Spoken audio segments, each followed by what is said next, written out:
अस्सलाम वालेकुम बेटा। इस चैप्टर के हमारे लास्ट आर्टिकल्स पे आते हैं। That is inelastic collision in two dimension.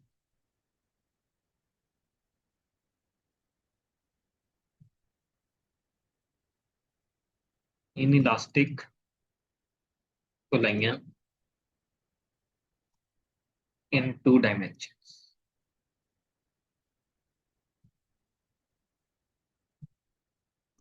बेटा इसके लिए सपोज करें हमारे पास एक एक्स वाई प्लेन है। इस तरह से ऐसे आपने ड्रॉ करना है।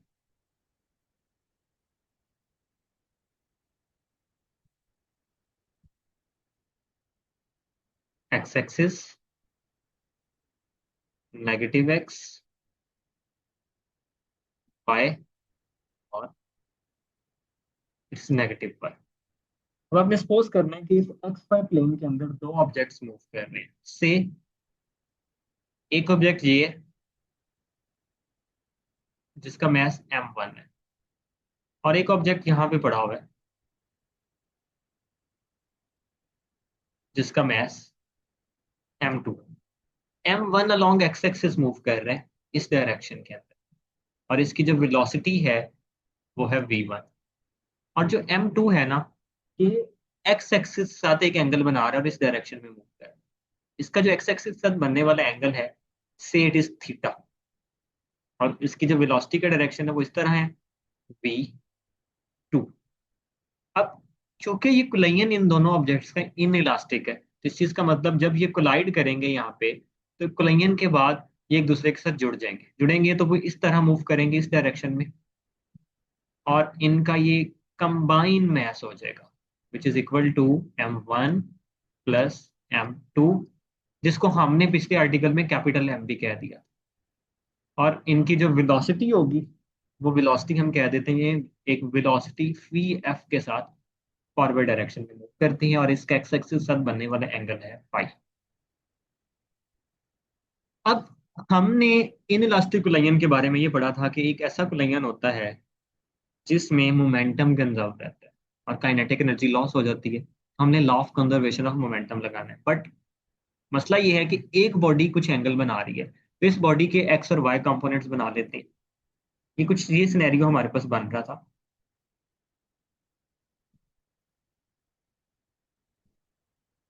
ये है एंगल थीटा और ये वेलोसिटी का डायरेक्शन।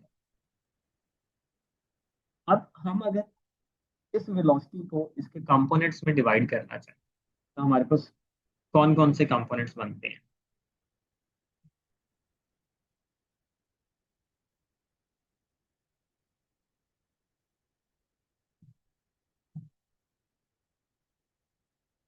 एक ये कंपोनेंट और एक ये कंपोनेंट बनेगा।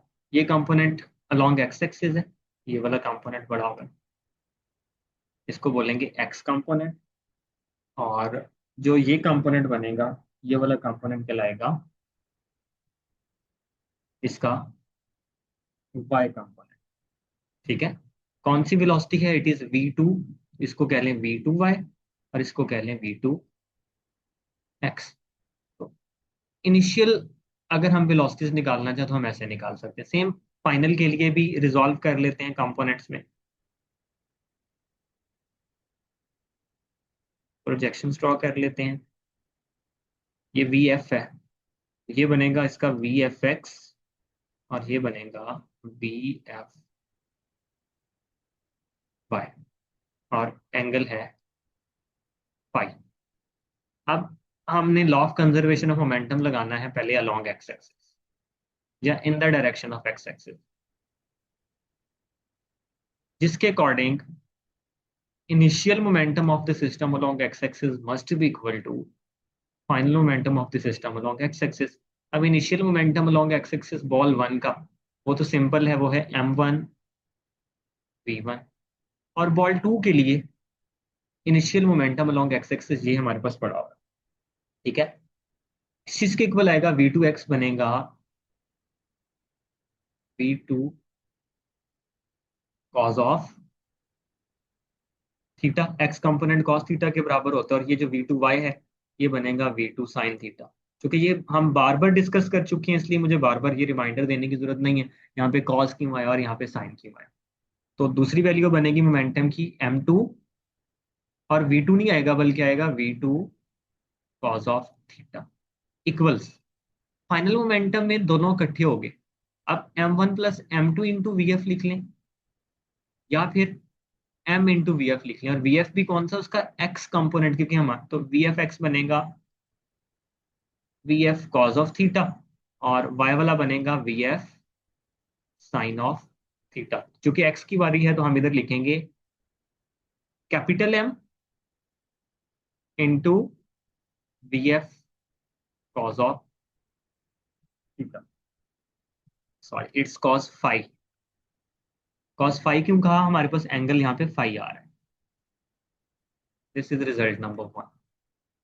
Same along y axis apply करें, ये आएगा initial momentum along y axis must be equal to final momentum along y axis. Initial के लिए बॉल 1, इसका अलोंग वाई एक्सिस कंपोनेंट ही 0 है, तो m1 इंटू 0 हो जाएगा, प्लस m2 का y कंपोनेंट ये पड़ा हुआ है v2 साइन थीटा, तो हम इसको लिखेंगे m2 v2 sine theta equals final math तो है m, और y कंपोनेंट क्या बनता है, वो बनता है vf साइन ऑफ फाई। ये 0 हो गया तो बाकी रह गया m2 v2 sine of theta equals m vf sine of phi. This is result number.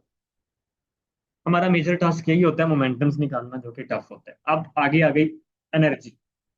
Energy निकालना कोई मसला नहीं है, क्योंकि हमें पता है कि एनर्जी स्केलर क्वांटिटी है, तो उसमें डायरेक्शन इंपॉर्टेंट भी नहीं है। तो हमने निकालनी है initial kinetic energy of the system, initial kinetic energy of system, इसको बोलते हैं काइनेटिक एनर्जी इनिशियल, और वो इक्वल होगी मैस 1 की kinetic energy plus mass 2। Mass 1 की काइनेटिक एनर्जी होगी हाफ m1 v1 का स्केयर, प्लस मैस 2 के लिए हाफ m2 v2 का स्केयर। इसको कह लें result number 3। Final kinetic energy of the system,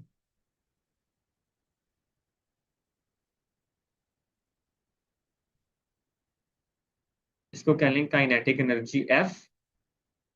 अब फाइनल में हाफ मैस है m, और जो वेलोसिटी है वो vf है, इसका square. This is result number 4। अब अगर आपने लॉस इन एनर्जी निकालना है, loss in kinetic energy, simple delta kinetic energy equal होगी initial kinetic energy minus final kinetic energy. तो जब आप इन दोनों का डिफरेंस लोगे तो बेटा आपको क्या मिल जाएगा, लॉस इन काइनेटिक एनर्जी मिल जाएगा। अब क्वेश्चन इज दैट ये काइनेटिक एनर्जी कहाँ पे लॉस हुई, ये लॉस हो गई due to friction in form of, mostly in form of heat और साउंड एनर्जी। एक एडिशनल चीज आपने यहाँ पे करनी है, वो आपने करनी है percentage loss in kinetic energy. बेटा इसका तरीका ये होता है कि जितना लॉस है डेल के ई, इसको आपने डिवाइड कर देना है इनिशियल काइनेटिक एनर्जी के साथ और मल्टीप्लाई कर देना है 100 के साथ। बेटा इस तरह आपके पास percentage loss in kinetic energy भी निकल आएगा। ये फॉर्मूला आपने सेपरेटली नोट करना है, परसेंटेज का, ये इंपॉर्टेंट है, एमसीक्यूज इससे काफी ज्यादा बनाए जा सकते हैं। इस क्वेश्चन में कोई प्रॉब्लम है तो आप पूछ सकते हैं। सर परसेंटेज का काइनेटिक एनर्जी अगेन रिपीट करते हैं। बेटा ये काइनेटिक एनर्जी का जो लॉस निकलेगा ना, डेल्टा के, उसको इनिशियल काइनेटिक एनर्जी पे डिवाइड करोगे और 100 से मल्टीप्लाई कर दोगे तो परसेंटेज लॉस आ जाएगा। ठीक है।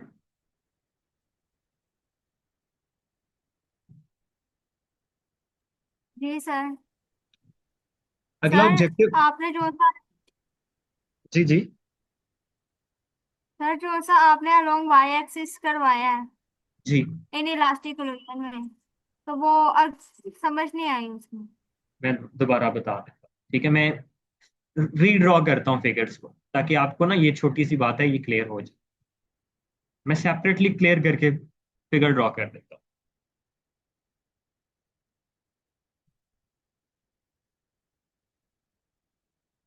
बेटा ये हमारे एक्सेस थे, ऐसा ही है।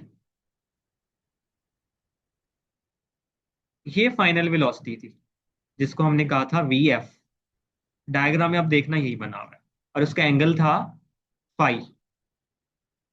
अब हमने ना प्रोजेक्शंस ड्रॉ करना होती हैं, तो यहां से मैंने एक परपेंडिकुलर ड्रॉ किया, जिससे मुझे बेटा इस वेलोसिटी का एक्स कंपोनेंट मिल गया, और ये वाला मुझे इसी वेलोसिटी का वाई कंपोनेंट मिल गया। यहां तक तो आपको क्लियर है।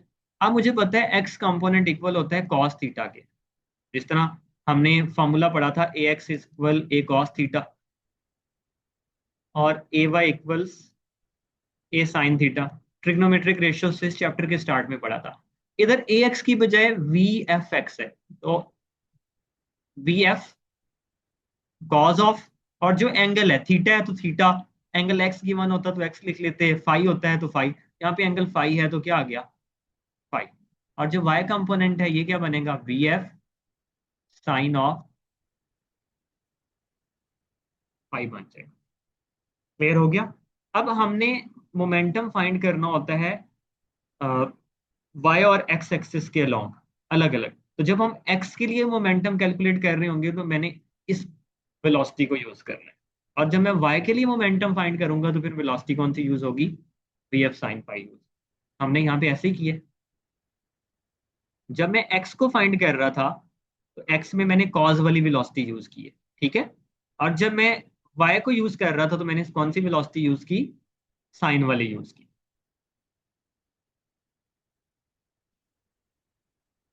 आप क्लियर है। सर लेकिन ये जी सर, लेकिन ये आपने जीरो क्यों लगाया यहाँ पर बेटा ये जो ऑब्जेक्ट M1 के साथ? मैथ नंबर वन है ना, ये किस तरफ मूव कर रहा है, x along x axis axis, क्या? तो इसका वाई कंपोनेंट कितना होगा, X- zero. That is y जब मैं मैथ वन का मोमेंटम लिखूंगा तो वो यहाँ पे इसका मोमेंटम था भला क्या, पहले केस में था m1 v1 x था, और ये v1 x ही इक्वल था v1 के। मैंने यहाँ पे क्या लिखा, m1 v1। इस केस में क्या था, इस केस में ये था m1 v1 y, but v1 y कितना है, जीरो, क्योंकि ये y की तरफ तो मूव ही नहीं कर रहा ना मैथ m1, ये तो मूव ही x में कर रहा है, तो इसका y कंपोनेंट कितना होगा, जीरो होगा। उसकी वैल्यू हमने क्या पुट कर दी, जीरो पुट कर दी, ठीक है। जी सर। अच्छा, अगला आर्टिकल ऑब्जेक्टिव आर्टिकल है rocket propulsion.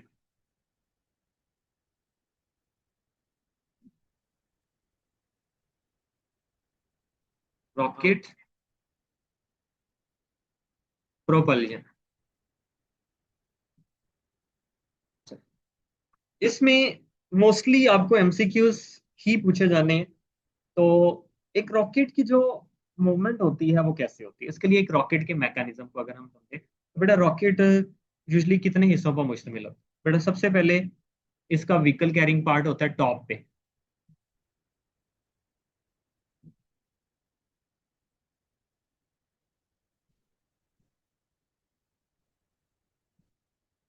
Vehicle carrying part.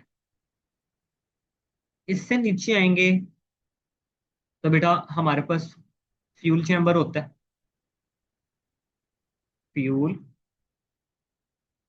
Chamber.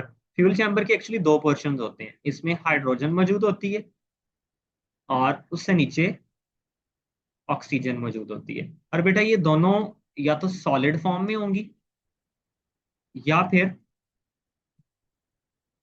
Liquid form के अंदर यूज होंगी, हाइड्रोजन या ऑक्सीजन। उसके नीचे कंबस्शन चैम्बर होता है, जो बर्निंग प्रोसेस है ना वो सारा यहाँ पे होना है, बर्निंग प्रोसेस। और लास्ट पे हमारे पास होता है रेयर।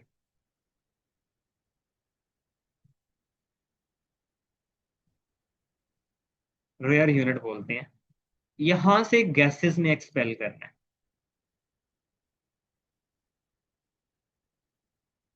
अब बारी बारी सब चीजों को समझते हैं। अगर मैं सॉलिड की बात करूं या लिक्विड की बात करूं जो फ्यूल यूज हो रहा है, तो बेटा पूरे रॉकेट का 80% इस फ्यूल पे मुश्तमिल होता है। मतलब बाकी सारी चीजों का मैस 20% है। से अगर एक रॉकेट का जो मैस है वो 100 किलोग्राम है, तो बेटा उसमें से 80 किलोग्राम फ्यूल होगा और बाकी सारे पार्ट्स वो 20 kg के होंगे। इस चीज का मतलब ये है, मतलब मैक्सिमम पार्ट एक रॉकेट के वेट का वो किस पे मुश्तमिल होता है? फ्यूल पे मुश्तमिल होता है। 80% ऑफ द मैस वो क्या होगा? वो फ्यूल होगा।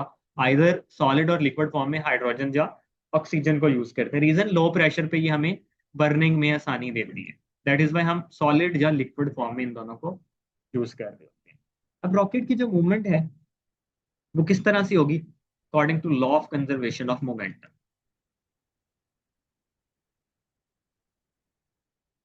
Law of conservation of momentum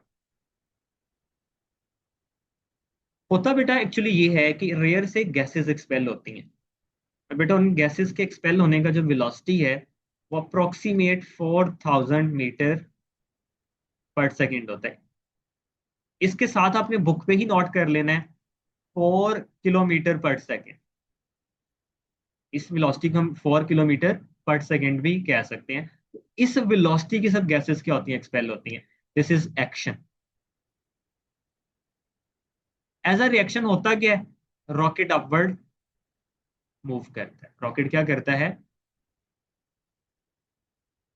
upward movement होती है एज अ रिएक्शन।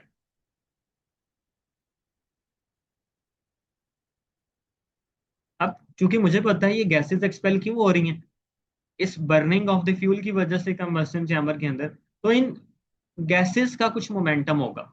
जिस मोमेंटम से गैसेस एक्सपेल होंगी उसी मोमेंटम से रॉकेट अपवर्ड मूव करता जाएगा। इसको मैंने बोला law of conservation of momentum.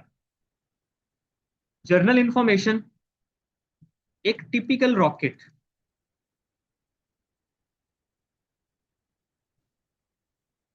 बेटा 1 सेकेंड के अंदर 10,000 किलोग्राम फ्यूल यूज करता है। इस चीज का मतलब ये हुआ कि एक रॉकेट का जो मैस होता है हर सेकंड में 10,000 किलोग्राम कम हो रहा है, क्योंकि 10,000 किलोग्राम फ्यूल एवरी सेकंड क्या हो रहा है? बर्न हो रहा है। फिर एक रॉकेट के मैस के प्रॉब्लम को ओवरकम करने के लिए हम एक और काम करते हैं।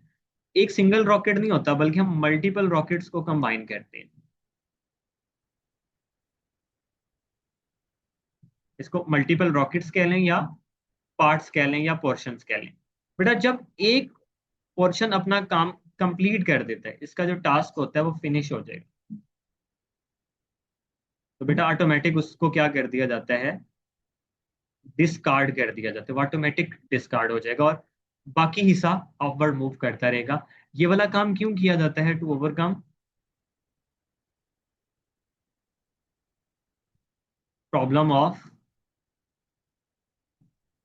मैस, ताकि एक रॉकेट को हल्का से हल्का या लाइटर से लाइटर बनाया जा सके। लास्ट पे छोटी सी इसी अपथ्रस्ट को लेके, जब प्रोपल्जन को लेके डेरिवेशन है, वो कैसे है भला? बेटा जो अपवर्ड फोर्स लग रही है रॉकेट के ऊपर ड्यू टू रिएक्शन, वो इक्वल होती है चेंज इन मोमेंटम। ये हमने फार्मूला पढ़ा था, force is equal to delta p by T.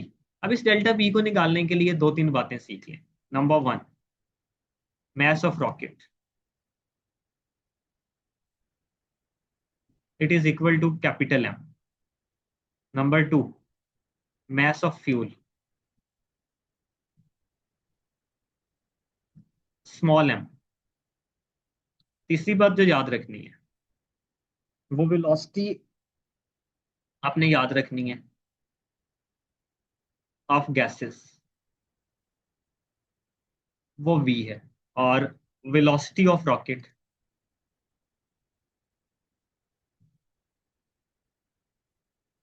वो कैपिटल वी है। और इस सारे प्रोसेस में जो टाइम लग रहा है, स्टेट इज टी। अब हमें पता है रॉकेट के बारे में किस चीज का, m/t का। बेटा इसको बोलते हैं मैस ऑफ फ्यूल बर्निंग पर सेकेंड। मैस फ्लो रेट भी बोलते हैं। हम जब फ्लूइड डायनेमिक्स की बात करते हैं, बेटा ये वाली जो वैल्यू है मैंने आपको पहले ही बता दी है, इट इज 10,000 किलोग्राम पर सेकेंड। ठीक है, तो हमें ये वाली चीज पता है। अब यहाँ पे एफ अपवर्ड आ गया डेल्टा पी बाई टी के, तो मैं इस अपवर्ड फोर्स को ऐसे लिख सकता हूँ, डेल्टा पी की जगह चेंज इन मोमेंटम है। कितना चेंज इन मोमेंटम आया, वो mass into velocity divided by time आ गया। ठीक है, एम वी ओवर टी आ गया। लेकिन हमारी बुक क्या करती है बेटा, हमारी बुक ये कहती है इस m/t को ना, वो सिर्फ एक ही बात में लिखते हैं। वो कहते हैं जो गैसेस बर्न हो रही हैं पर सेकेंड, उसको आप रिप्रेजेंट करें सिंपल एम के साथ, तो वो इसके साथ एक्सप्लेनेशन में लिख देती हैं where m is mass of gases burn per second, या mass of fuel burn per second, उसको सिंपल m/t लिखने की बजाय तो मैं इसको भी सिर्फ फिर m से लिखने जा रहा हूं ताकि बुक के अकॉर्डिंग्स में आ जाए। अब ये न्यूटन सेकंड लॉ के अकॉर्डिंग फोर्स इक्वल m में होती है mass of the rocket, acceleration a equal m v. तो यहां से आप एक्सेलरेशन कैसे फाइंड करोगे, it is equal to m we over capital M.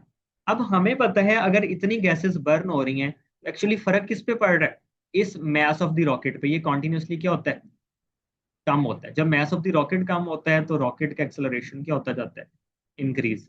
इस चीज का मतलब ये हुआ कि रॉकेट स्टेडी स्पीड पे मूव नहीं करता, बल्कि उसका जो एक्सेलरेशन होता है वो कॉन्टिन्यूसली बढ़ता जाता है, कॉन्टिन्यूसली स्पीड अप होता जाता है एक रॉकेट।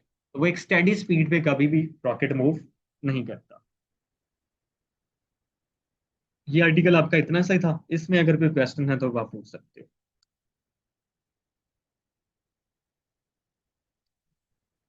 एनी क्वेश्चन बच्चे?